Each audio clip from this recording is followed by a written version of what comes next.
अगर देश में प्रदेश में कहीं पर भ्रष्टाचार होता है, उसके खिलाफ आवाज उठानी पड़ेगी। बहुत लोगों को बुरा लग सकता है, बहुत लोग आपसे दुश्मनी कर सकते हैं, लेकिन जब तक हम बोलेंगे नहीं, आवाज को बुलंद नहीं करेंगे, अपने हक अधिकार की बात को रखेंगे नहीं, भ्रष्टाचार के खिलाफ निर्णायक लड़ाई नहीं लड़ेंगे, तब तक चलता रहेगा ऐसे। नमस्कार, इन खबर राजस्थान में आपका स्वागत है। मैं हूं आपके साथ सत्येंद्र शर्मा। राजस्थान में इस साल के अंत में विधानसभा का चुनाव है, जहां सारी पार्टियां अपने संगठन को मजबूत करने में लगी है, तो वहीं राजस्थान कांग्रेस में अभी भी सब कुछ ठीक नहीं चल रहा है।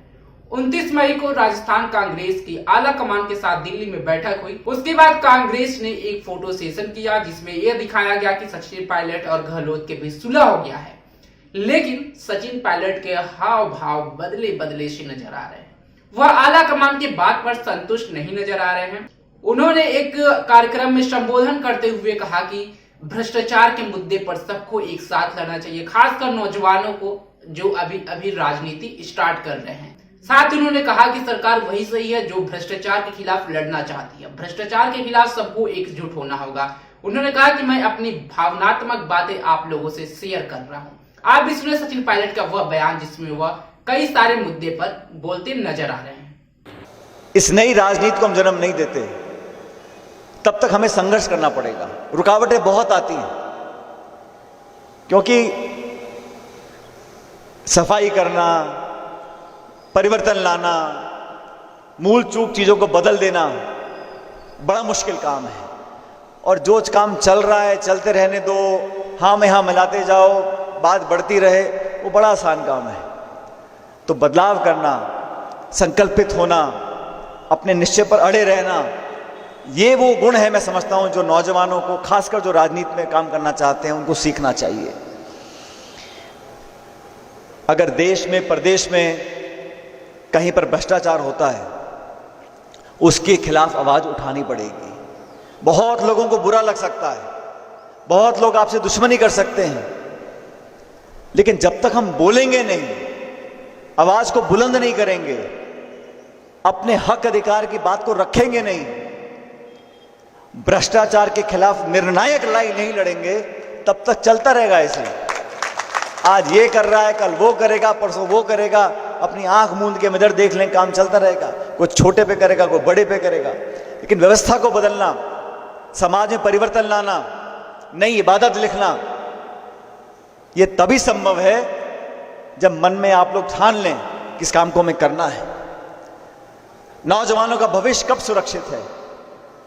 नौजवानों का भविष्य तब सुरक्षित है जब उनके मन में जो विश्वास है वो अटूट बन जाए। अगर व्यवस्था में नौजवानों की आस्था खत्म हो जाए, न्याय की उम्मीद खत्म हो जाए, भविष्य में सफलता पाने के लिए वो उदासीन हो जाए, वो सही दिशा नहीं है। इसलिए मैंने जो 20-22 साल में राजनीति में, मैं केंद्र में रहा हूं, प्रदेश में रहा हूं, विधानसभा में रहा हूं, संसद में रहा हूं, बहुत सी जिम्मेदारी संभालने का मुझे मौका मिला है, संगठन में, सरकार में, हर जगह मैंने हमेशा इस बात पर कभी समझौता नहीं किया कि भ्रष्टाचार और नौजवानों के साथ अगर नाइंसाफी होती है, उसका विरोध हमें करना पड़ेगा। इसलिए मैं आप सब लोगों से निवेदन करना चाहता हूं, हो सकता है मेरी बात से सब लोग, किसी का कोई राय हो, कुछ राय हो, लेकिन जो रास्ता है, जो दिशा है, वो सही चुननी पड़ेगी। हम अगर मिलकर कुछ बदलाव करना चाहते तो हो सकता है। हमारी ताकत हमारी एकता में है, हमारी ताकत हमारी संगठित संकल्प शक्ति में है। इसलिए मैं आपसे अनुरोध करना चाहता हूं, जिन नौजवानों ने आज जिम्मेदारियां संभाली हैं, अभी आपको बहुत लंबा जाना है, सबको साथ लेके चलो। कोई आरोप ना लगा पाए कि पक्षपात हो गया, जातिवाद हो गया, धर्म के नाम पर मेरे से भेदभाव हो रहा है। अमीर गरीब की खाई को हम कैसे खत्म करें? लगातार बढ़ती जा रही है। जो अमीर थे उन पे इतनी दौलत हो गई है कि उनके पास पैसा गिनने का टाइम नहीं है, और जो गरीब थे वो लगातार गरीब होते जा रहे हैं। किसान को मुश्किलों का सामना करना पड़ता है। इन सब चुनौतियों का अगर समाधान को ढूंढ सकता है तो मेरे साथियों, मेरे नौजवान भाइयों, आप लोग कर सकते हो, हमारी बहनें कर सकती हैं जो नौजवान हैं। इसलिए इस कार्यक्रम में मैं सिर्फ अपने भाव आपसे शेयर करना चाहता था और मैं उम्मीद करता हूं कि अब सब मेरे बहुत सारे साथी नौजवान बैठे हैं। ये देश प्रदेश हमारा आपका है और कोई बाहर से आके सुधारने वाला नहीं है। हम सोचे कि कोई आसमान से टपक जाएगा और सब कुछ सुधर जाएगा। हम लोगों को अपने हाथ में व्यवस्था को लेना पड़ेगा, सुधारना पड़ेगा, परिवर्तन करने पड़ेंगे। इस दिशा में अगर हम काम करते हैं तो मैं समझता हूं हमारा राजनीति में काम करना कामयाब है। इस दिशा में हम लोग काम करेंगे तो मैं मानता हूं कि हम लोगों को सफलता मिलेगी। हो सकता है समय लग जाए, लेकिन अंत में सफलता हमको मिलेगी। देश प्रदेश में हम एक बेहतर राजस्थान और देश का निर्माण कर सकते हैं। इसलिए आप सब लोगों को मेरा अंत में पुनः अनुरोध, इस दिशा में काम करने के लिए बहुत ऊर्जा ताकत चाहिए। अभी ये नौजवान भाषण दे रहे थे, बोलना आसान है, कभी कभी करना मुश्किल पड़ जाता है। लेकिन मैं आप लोगों का विधायक हूं, मैं आपको बताना चाहता हूं कि मैं जो बोलता हूं उसको मैं कर कर रहूंगा, चाहे आने में कोई सामने बड़ी विपरीत परिस्थिति आ सकती है, गतिरोध हो सकता है, विरोध हो सकता है, लेकिन जो व्यक्ति, जो नेता, जो राजनीतिक कार्यकर्ता अपनी बात पे अडिग रहते हैं, वही लोग हैं जो जनता के दिल और दिमाग में अपनी छाप छोड़कर जाते हैं।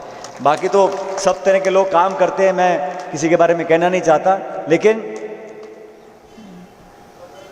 अपनी बात पर कायम रहना,